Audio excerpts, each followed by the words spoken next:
Baik, Assalamualaikum warahmatullahi wabarakatuh. Perkenalkan, nama saya Rifki Adam Malik dengan NIM 155242036. Di sini saya akan mempresentasikan sebuah ringkasan dari tugas besar laporan TTKI K45 kelompok 4 yang berjudul Analisis Tipe Struktur Jembatan Berdasarkan Topografi Medan Pembangunan.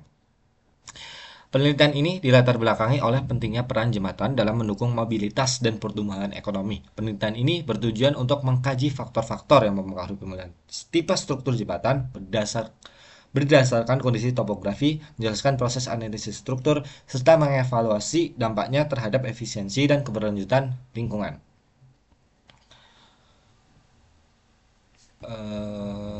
Latar belakang. Yang pertama adalah analisis struktur jembatan merupakan tema utama dalam penelitian ini, dengan penekanan pada hubungan antara karakteristik topografi medan dan pemilihan struktur yang optimal. Kedua, pentingnya untuk memahami bagaimana pemilihan tipe struktur jembatan dapat disesuaikan dengan karakteristik topografi suatu wilayah. Yang ketiga, pemilihan tipe struktur jembatan yang sesuai dengan topografi tidak hanya meningkatkan efisiensi biaya dan waktu konstruksi, tetapi juga mendukung keberlanjutan lingkungan. Selanjutnya adalah rumusan masalah. Rumusan masalah yang pertama adalah faktor apa saja yang melatar belakangi pentingnya analisis tipe struktur jembatan berdasarkan topografi medan pembangunan. Yang kedua, bagaimana proses analisis tipe struktur jembatan berdasarkan topografi medan pembangunan. Yang ketiga, bagaimana dampak pemilihan tipe struktur jembatan terhadap efisiensi pembangunan dan keberlanjutan lingkungan. Kemudian tujuan. Yang pertama, untuk mendeskripsikan faktor apa saja yang melatar belakangi pentingnya analisis tipe struktur jembatan berdasarkan topografi medan pembangunan. Kedua, untuk menjelaskan bagaimana proses analisis tipe struktur jembatan berdasarkan topografi medan pembangunan. Ketiga, untuk menjelaskan bagaimana dampak pemilihan tipe struktur jembatan terhadap efisiensi pembangunan dan keberlanjutan lingkungan. Oke, metode penelitian dalam laporan ini menggunakan deskripsi analitis dengan teknik pengumpulan data studi literatur. Deskripsi analitis itu sendiri adalah penelitian yang dilakukan untuk mengetahui nilai variabel mandiri baik satu variabel atau lebih tanpa membuat perbandingan atau menghubungkan dengan variabel yang lain. Kemudian studi literatur merupakan penelitian yang dilakukan oleh peneliti dengan berbagai sumber seperti buku-buku, majalah, atau jurnal yang berkaitan dengan masalah dan tujuan penelitian. Teori dasar struktur jembatan. Yang pertama ada definisi fungsi jembatan. Jembatan merupakan salah satu elemen fundamental dalam sistem infrastruktur transportasi modern. Perannya sangat vital karena mampu menghubungkan dua titik wilayah yang terpisah oleh hambatan buatan maupun hambatan alami seperti sungai, jurang, rawa, atau perbedaan elevasi yang signifikan.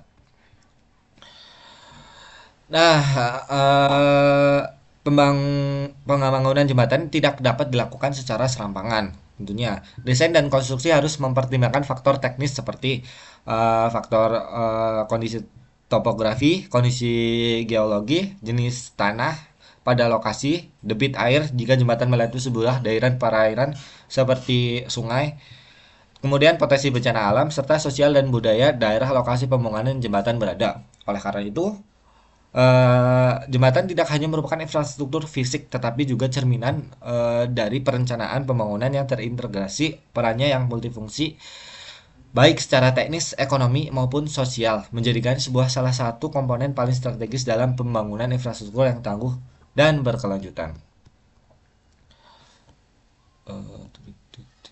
Selanjutnya adalah analisis struktur jembatan. Pertama ada jenis topografi medan. Topografi medan sangat mempengaruhi pemilihan dan desain struktur jembatan. Pemetaan topografi yang akurat penting untuk menentukan fondasi yang tepat dan material yang sesuai, sehingga mempengaruhi efisiensi biaya yang berkeberlanjutan proyek. Kemudian metode analisis struktur. Metode analisis struktur seperti FEM, analisis pushover, dan time history analysis digunakan untuk memastikan kekuatan dan keamanan jembatan terhadap beban dinamis dan statis. Integrasi data topografi dalam analisis FEM meningkatkan akurasi desain. Kemudian ada efisiensi biaya dan waktu. Oke, penggunaan teknologi modular, prefabrikasi, dan building information modeling atau BIM dapat menghemat biaya hingga 25% dan mempercepat pembangunan hingga 30%. Teknologi IoT juga membantu pemantauan kondisi proyek secara real time untuk meningkatkan efisiensi keselamatan. Kemudian ada dampaknya kepada lingkungan. Penggunaan teknologi seperti BIM tadi akan membantu mengidentifikasi dan memitigasi dampak lingkungan sejak tahap perencanaan. Pemilihan material pun akan berpengaruh terhadap keberlanjutan lingkungan daerah pembangunan jembatan. Kemudian ada tantangan solusi inovatif. Pembangunan jembatan di daerah pembangunan dengan medan yang kompleks menghadirkan tantangan yang besar. Gabungan antara teknologi modern dan teknik rekayasa terbukti efektif memberikan solusi strategis untuk mengatasi tantangan dalam pembangunan jembatan di medan yang cukup sulit. Kemudian ada gambaran umum tipe struktur jembatan. Suatu jembatan dapat diklasifikasikan berdasarkan desain dari struktur yang digunakan dari masa kuno hingga peradaban modern. Terdapat banyak variasi dari struktur jembatan yang digunakan dengan berbagai desain berdasarkan fungsi, topografi lahan, dan biaya yang tersedia. Kemudian tipe-tipe jembatan. Yang pertama ada truss bridge atau jembatan rangka. Kelebihannya dapat menggunakan material prefabrikasi yang menghemat waktu, minim tiang penyangga, struktur kuat, stabil, dan ringan. Namun, desainnya yang kompleks memerlukan perawatan rutin, proses konstruksi rumit, bentang jembatan yang terbatas, dan dapat mengurangi tinggi maksimum kendaraan yang melintas. Ini merupakan kekurangan dari truss bridge itu sendiri. Kemudian lanjut ada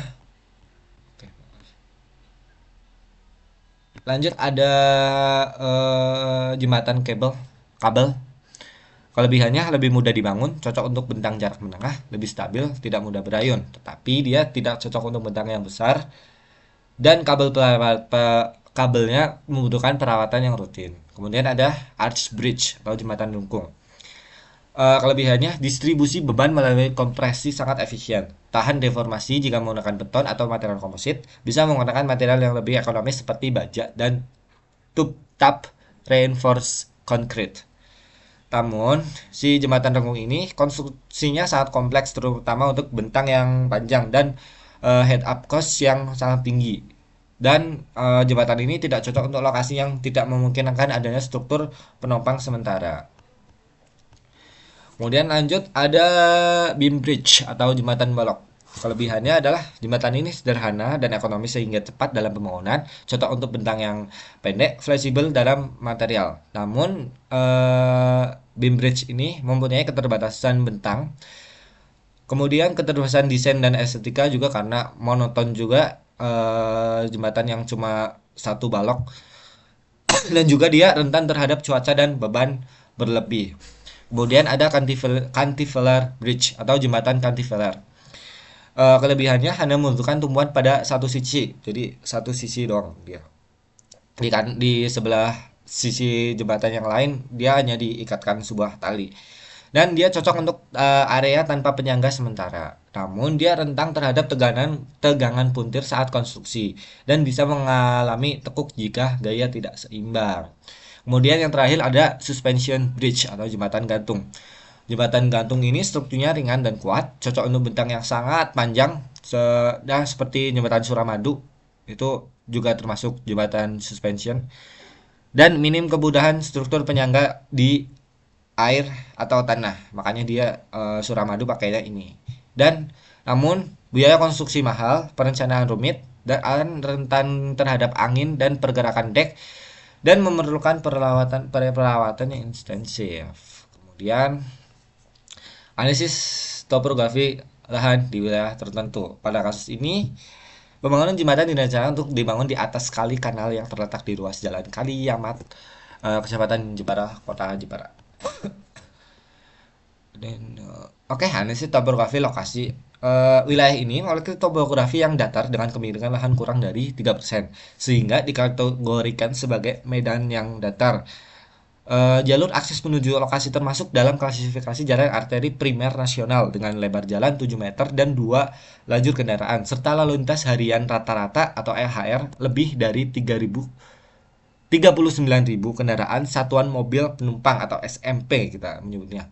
yang diproyeksikan meningkat menjadi lebih dari 148.000 SMP dalam 25 tahun mendatang.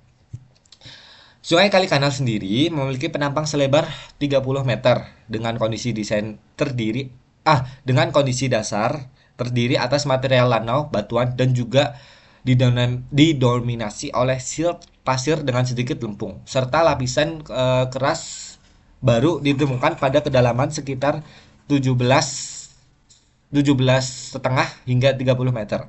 Oleh karena itu, fondasi yang direkomendasikan adalah kombinasi board peel dengan peel cup agar beban dari struktur jembatan dapat ditransfer dengan aman ke lapisan tanah yang lebih stabil. Kemudian kesesuaian tipe struktur jembatan. Berdasarkan analisis topografi, lalu lintas, kondisi hidrologi tanah, kondisi hidrologi dan tanah yang ada di medan tadi, struktur jembatan yang paling sesuai adalah tipe jembatan balok atau beam bridge dari beton pracetak atau komposit baja beton. Struktur ini mampu menjangkau bentang pendek hingga menengah, seperti cocok untuk bentang 30 meter dengan efisiensi konstruksi yang sangat tinggi, mampu menahan beban lalu lintas padat serta sesuai dengan kondisi tanah dan akses jalan arteri nasional yang tidak berfokus pada estetika. Kemudian ada efisiensi biaya dan waktu. Efisiensi biaya, waktu, dan dampaknya kepada lingkungan. Dengan kondisi dan topografi yang ada, dipilih metode struktur BIM pracetak untuk menekan efisiensi dalam aspek biaya dan waktu pelaksanaan untuk proyek jembatan. Jadi nanti strukturnya dicetak tidak tidak dalam lingkungan yang lokasi dibangunnya. Jadi dia dicetak dulu baru ntar dibawa dan dipasang di sungai kali kali tadi. Pemilihan struktur jembatan BIM pracetak pada lokasi kali kanal di Jepara ini dinilai tidak hanya efisien secara teknis dan ekonomis, tetapi juga memberikan dampak negatif ke lingkungan yang minimal. Struktur ini menjadi pilihan ideal dalam konteks pembangunan infrastruktur yang berorientasi pada keberlanjutan, efisiensi, dan perlindungan lingkungan. Lanjut, analisis kendala dalam perencanaan dan pemilihan struktur jembatan. Analisis kendala menjadi langkah penting untuk mengidentifikasikan berbagai faktor pembatas yang dapat mempengaruhi kelayakan dan efektivitas pembangunan, seperti kendala dan geologi di lokasi pembangunan, keterbatasan biaya anggaran, kendala aksesibilitas, dan kendala administratif seperti perizinan lingkungan, tata ruang, serta mekanisme pengadaan tender proyek. Dengan mempertimbangkan seluruh kendala tersebut secara komprehensif, pemilihan tipe struktur jembatan dapat mempengaruhi aspek teknis fungsional dan sesuai dengan kondisi nyata di lapangan. Analisis kendala menjadi dasar yang penting untuk memastikan keberhasilan pembangunan jembatan yang berkelanjutan dan efektif. Kesimpulannya,